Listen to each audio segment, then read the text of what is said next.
A unboxing of a product that I saw on eBay. Like many others, I wanted to do some solar, and I got to looking at the solar racking systems. One brand name comes into mind, Iron Ridge, but they are stupidly expensive. And so I started looking around to see if there was anyone that made a substitution system, and lo and behold, I came across this guy on eBay. I'll put the link below. That offers a product that I think is very competitive with iron solar, significantly cheaper, as it cuts down on the amount of shipping costs, number one, for the products that you get. The rest of the stuff, the components you need, the pipe and the, what would be the Iron Ridge rails, in this case is unistrut, you can pick up at your local big box supplier or local electrical contractor, one of those suppliers. So I ordered one of these. Actually, I ordered 6 of them because what I saw online looked really good. I just arrived it, so I wanted to do an unboxing for you. They come in a priority mail box, and I'm guessing it weighs about 20 pounds or so. Looks like, of course, the Postal Service, we all know how well they treat products, as is evidence here. So I'll be curious to see just how well these things survive the abuse that the Postal Service throws at it. I don't know if they drive the trucks over these things, if they roll them out of the truck. Who knows? We get packages in damage all the time from the United States Postal Service. I don't see how they stay in business. So I guess that's enough ranting on the Postal Service. Let's cut this thing open and see what we got here.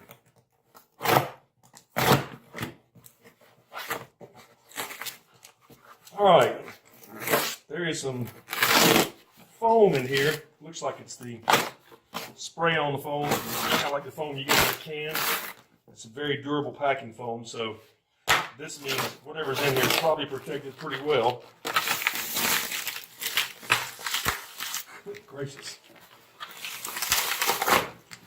I think even the Postal Service is going to have a hard time damaging what that's protecting. Wow. All right, guys, ain't number one job for boxing this thing up. Good gracious. That is in there to stay. Okay. And we have all the components with it. These are 2.5-inch brackets, which are made to go over your 2.5-inch Schedule 40 or Schedule 80 pipe. Comes with all the hardware in this case. You can buy it without the hardware, just the brackets, or with the hardware. I chose to get it with the hardware so I wouldn't have to run all over town looking for the hardware. Square bolts to go over top of the unistrut, pipe caps. Very good durable hardware. This stuff looks like 3/16 quarter on these. Comes all galvanized nuts and bolts.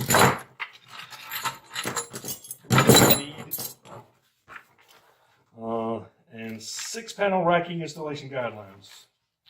So you can rack 6 panels with this one kit. Pretty good instructions. It shows you how to put the hardware together. The biggest thing are these plates. And I thought they were going to be sort of cheap, but these things are well made.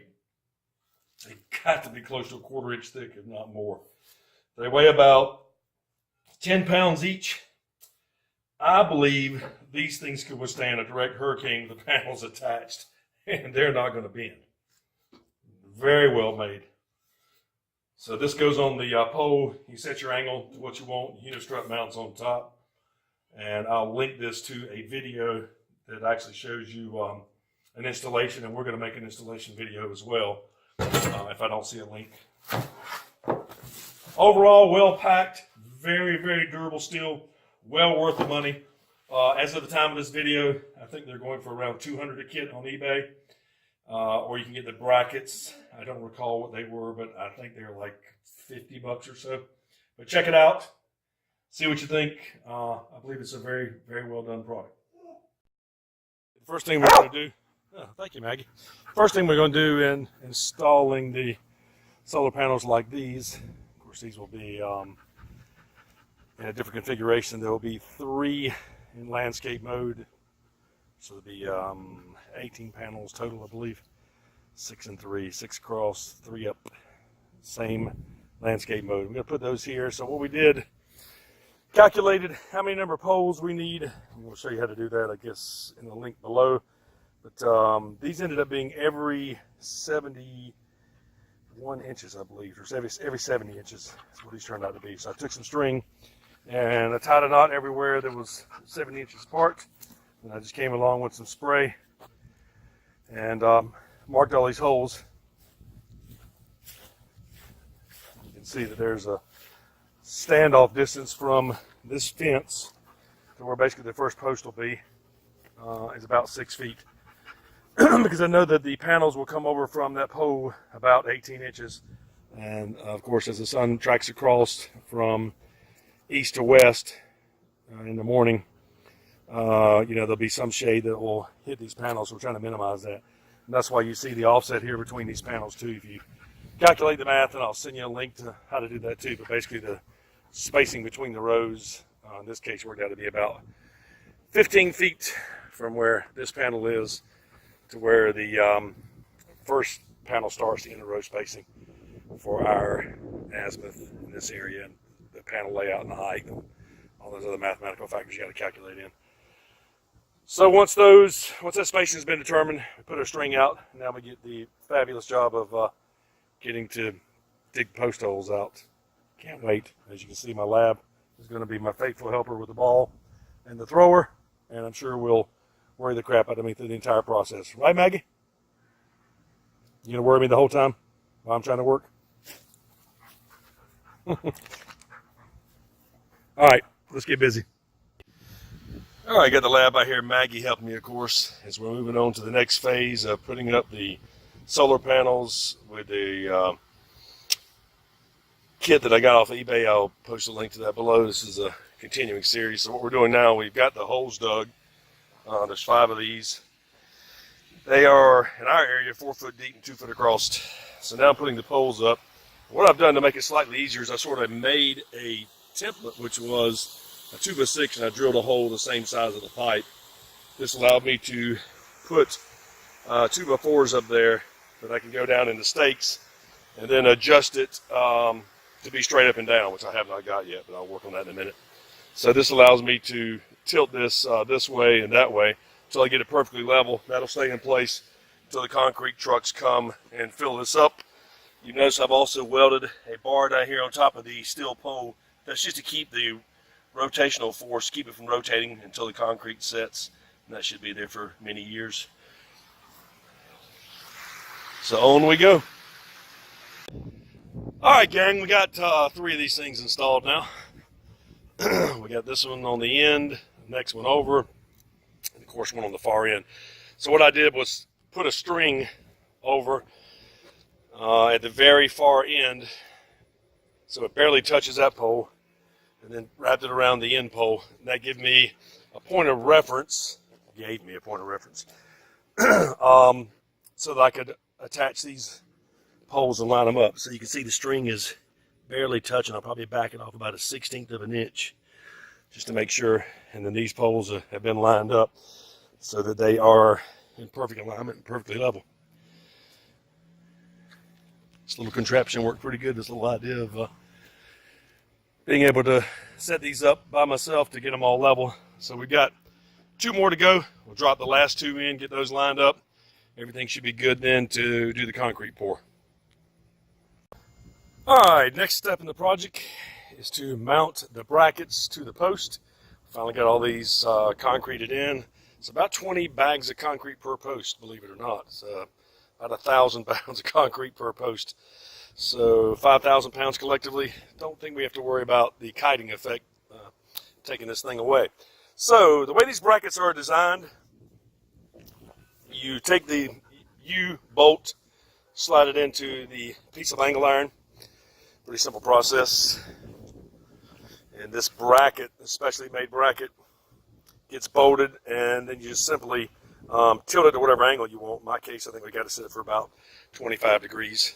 So we're going to put all those in on this side of the pole, on each one of those. Once I get those put in, I'll put a piece of unistrut across it, and we will check to make sure it's level and adjust as necessary. I may also put a transit on it up to the top piece, since all those should be the same height, assuming the angle is the same on all of them. So that'll be the next step. Let's keep going. All right, as we continue on with our rough alignment, 1, 2, 3, 4, one more to go. I will apologize up front for the bad audio. The wind is really whipping out here. The storm's coming up. All right, so next we're going to put the unistrut on. This will give us something to level it out and to sort of see how our overall span is going to be. I've got 4 panels going across in landscape mode. They're 77 inches wide each. So I'm going to need about 24 inches of overhang off, which will be fine. And then the unistrut, this will be the base strut. There'll be one mounted into this hole, and then another one mounted down here running that way.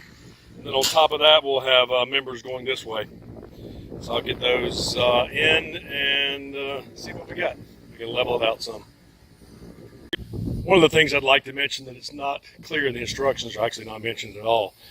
Your unistrut obviously is going to come up short in between this span, if you've got any span at all to it. So you need a way of tying these two unistrut together, the one that's going to butt up to it. They don't offer any solution for that, but fortunately unistrut does make a part for that. You can read that part, remember? Below. This allows you to bolt the unistrut together. It does not come with bolts, although I think you probably can get this kit with bolts. You bolt these two together, that allows you to extend the unistrut. In addition, I will probably go back and grind off the zinc plating on this and MIG weld these together to give it extra strength. This will allow you to continue that span and have the strength that you need. What do you think, Maggie? Okay, I loosened up the brackets and got those pretty level. It's looking pretty good. So that's one on. I've got a little overhang, and I'm going to continue down the line here and put the last one in. I just got these tightened up now, and then I'll go back later, like I said, and weld that just for extra rigidity. So far everything's looking good. Once I put on the front base strut here, that'll also help this alignment, which is pretty good right now. It's perpendicular. I'm going to keep that as close as possible, and that'll all work out as long as we're the same number of holes offset back. So let's continue. All right, got the second base rail in. Looking pretty good so far. And you notice there's a difference in the length here, and that's fine because they'll be cut off even to the top rail you see there, which is about 24 inches overhang. The reason I did that is so I could stagger the points where the unistrut butts up instead of putting them in line, stagger them for strength. But all in all, it looks pretty good so far. These are all level. I don't know if you can tell that by looking down it or not.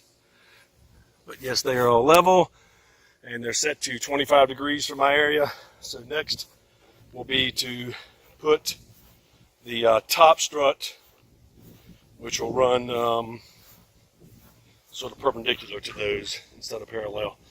That'll be what the panels mount to. I will come back later with a plasma cutter and cut these off even with this bracket so they stay out of the way. And I'll put a cap on top of them to keep the water out. Alright, I got my 2 pieces of unistrut on. So these are, of course, even at the top. They come down and they rest on this base strut. And then they'll be set apart the distance of the holes in the landscape mode, so I can slide this back and forth until I tighten it down. But this distance apart will be whatever the hole distance is of the panels. I think it's like 58 inches. So I'll go put a panel up here, measure that out, make sure that's right, and I'll square that up, lock it down, and then I'll be ready to put the rest of them in. leaving a slight gap between them, probably the width of a bolt, so they get some airflow through it. Not as bad a kiting effect. And then I'll be ready to cut the poles off and start tightening things up. Be looking good. So far, been a pretty easy kit. Those brackets are really impressed with how thick and solid these are. Very, very stable, solid brackets. And these should hold this load with zero problems at all. So, ultimately we're going to end up with 12 panels instead of 15 as I originally planned, because I wanted to shorten up the width of this array. As you see it now, each of these 2 unistruts will hold 3 panels in landscape mode. So 1, 2, 3 sort of go up that way. So there's 3 panels, and that will be 4, 5, 6, 7, 8, 9. And then I've got another set of unistrut rails to put here, which will make 12. All in all, it has come together quite well, although you really can't tell it looking at it on the phone. It is pretty dang good. I'd say probably within 1/8 of an inch. All right, Maggie, what do you think? Maggie approved. Make things a little easier, I'm going to go ahead and cut the poles off before I put these last 2 struts in, because it's probably going to be in the way. It's going to almost touch this post. So I'm going to get the plasma cutter out next. If you don't have a plasma cutter, you're going to have to resort to some sort of saw. And these things are 1/4 inch thick, so if you got a hacksaw, you're going to be out here a while. But I'll get the plasma cutter out. We'll cut these off anywhere below the height of this. So we'll probably come down and cut it right about here. Cut that off with the plasma cutter, and then we can put a cap on it, and then we can proceed with the last couple pieces of unistrut. Of course, Murphy's Law says at least one of them has to end up near or on the pole, so we got to go ahead and do this now. Okay, I'm going to show you how we mark these posts so we can cut them off with the plasma cutter. I'm going to take a piece of the unistrut that I've got and stick it up beside it. Ultimately, what we want to do, and this is probably out of camera, so let's see if I can get this frame better. There we go. What I want to do is mark the angle, basically, that this unistrut is on the post, so that we can find the low point.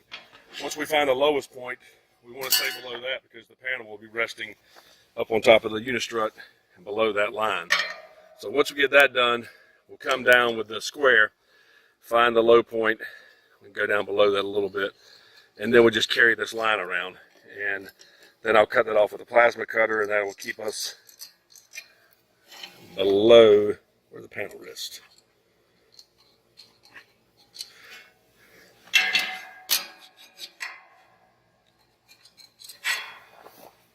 Again, this doesn't have to be very accurate, because you're going to be freehanding it, or I'm going to be freehanding it with a plasma cutter.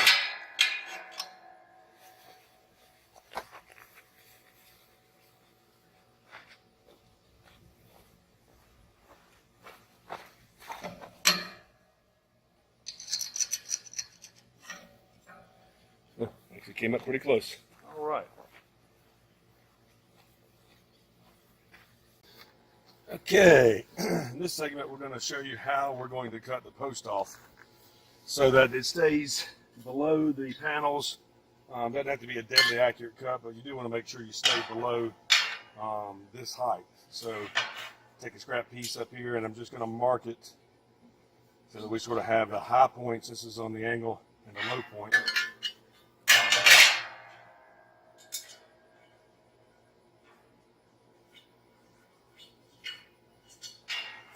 Once we get that marked around, we know our lowest point now. So we'll take the square, and what I'm going to do is draw a line on it so that we're at the lowest point all the way around. That way we make sure we don't end up touching anything. The panels don't hit the pole, so we'll just start a line here. And then we'll just carry this line all the way around.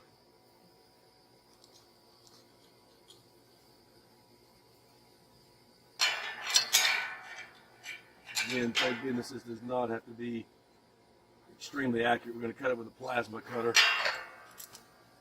We've got about a good inch of play that we can get away with.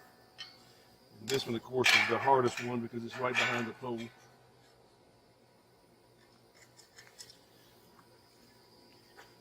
That should get us there. Matter of fact, getting the plasma cutter back there might be a challenge. Alright, for all these cuts, I'm going to be using Eastwood's VersaCut 60. This will cut up to 1 inch thick mild steel. I've never done anything that thick. I've done 1/2 and 3/4 with it. Of course, Maggie's here to help. And we're going to show you, let's go to this one. We'll take one that we've already marked, set this up. Now we'll cut a little bit, show you just how nice it is to use this plasma cutter to cut this versus a hacksaw. You'll be here a while with a hacksaw. So this is a drag tip.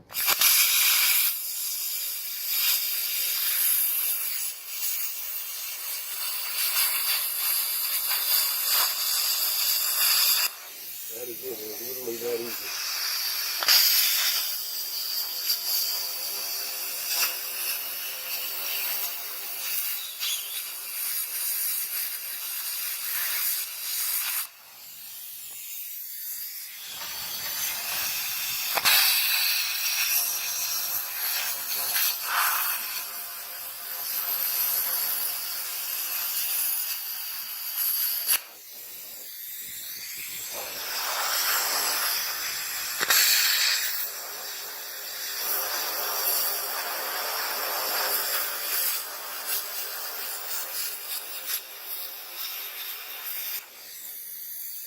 And let's go to the back side.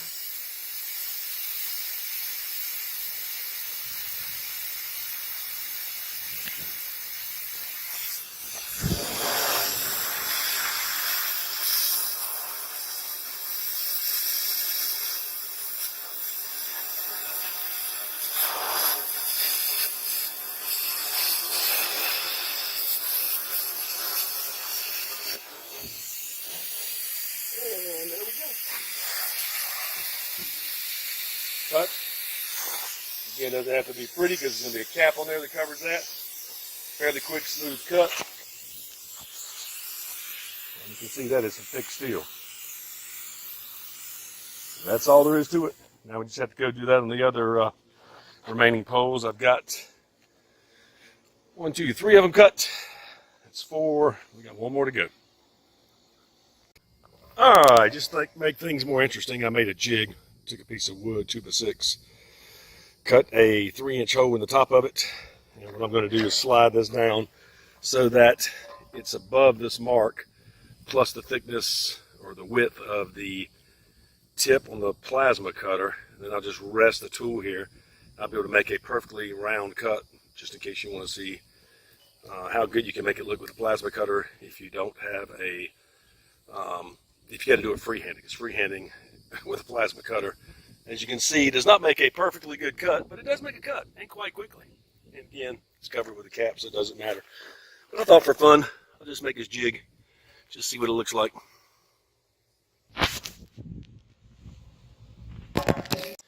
Alright, we got it cut with the jig on there. Getting a jig off might prove to be a little fun.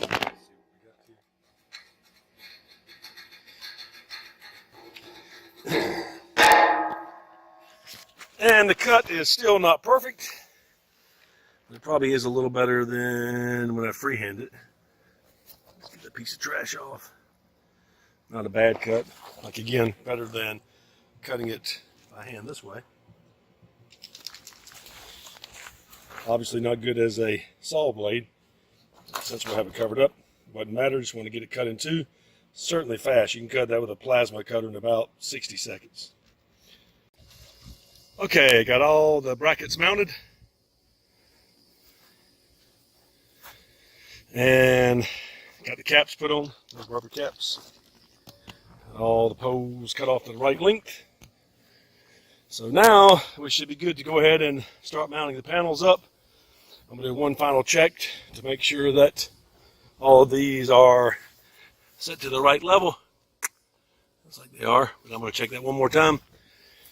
And tighten all the brackets down one final time to make sure that all that's good to go. And we should be able to mount the panels. Now I will probably cut this off with a plasma cutter shortly to match that one. That's it. Good to go. show how we put these brackets on to hold the solar panels. First, we'll start with the ones that go between the panels, and that is this assembly here. So it is this bracket, and I'll put the link to where to get that below off of Amazon or eBay. They're around $2.50 a piece, and a washer. And then I actually made a piece of a spacer, which is a 1/2 inch block by 2 inches long, and that is so that, in my case, for the unistrut, when it sits on top, this distance from here to there is the thickness of the panel, and because you don't want to overstress the panel. So in my case, it's like 1 5/8 inches.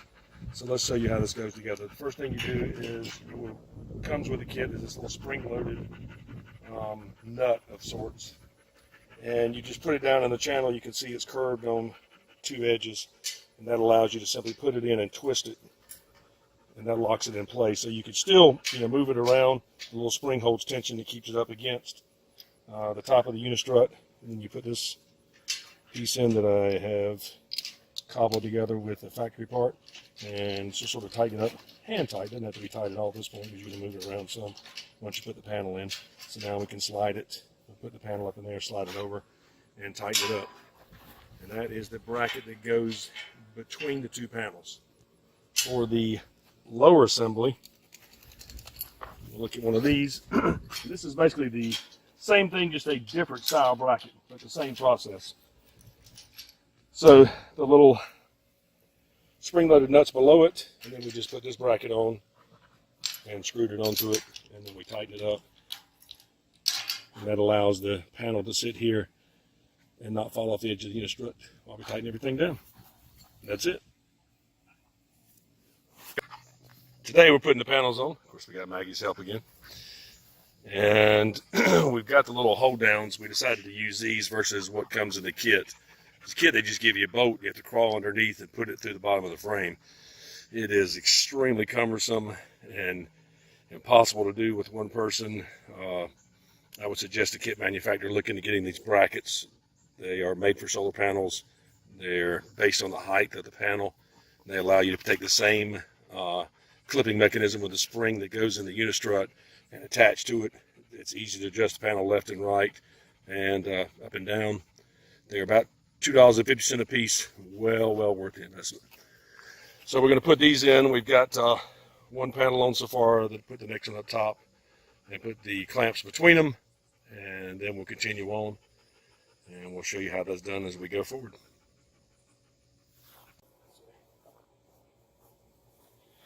All right, let's put a panel in. Got the wife helping out.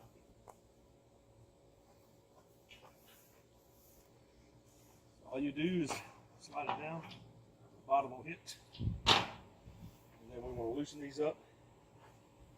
You hold it in place in the middle.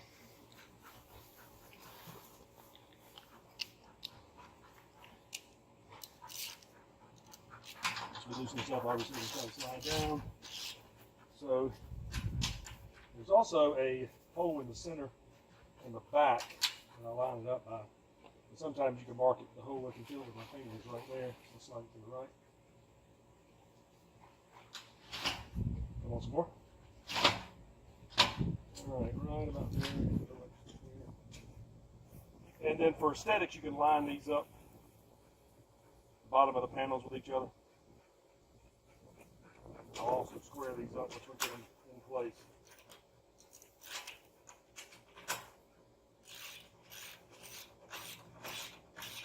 Imagine how much fun this was with the kit to come with it. You have to crawl underneath, try to hold a nut in from the top side, and tighten it up. Almost impossible. So we'll go back and spread that up some. For now, we'll go ahead and get it loosely in place.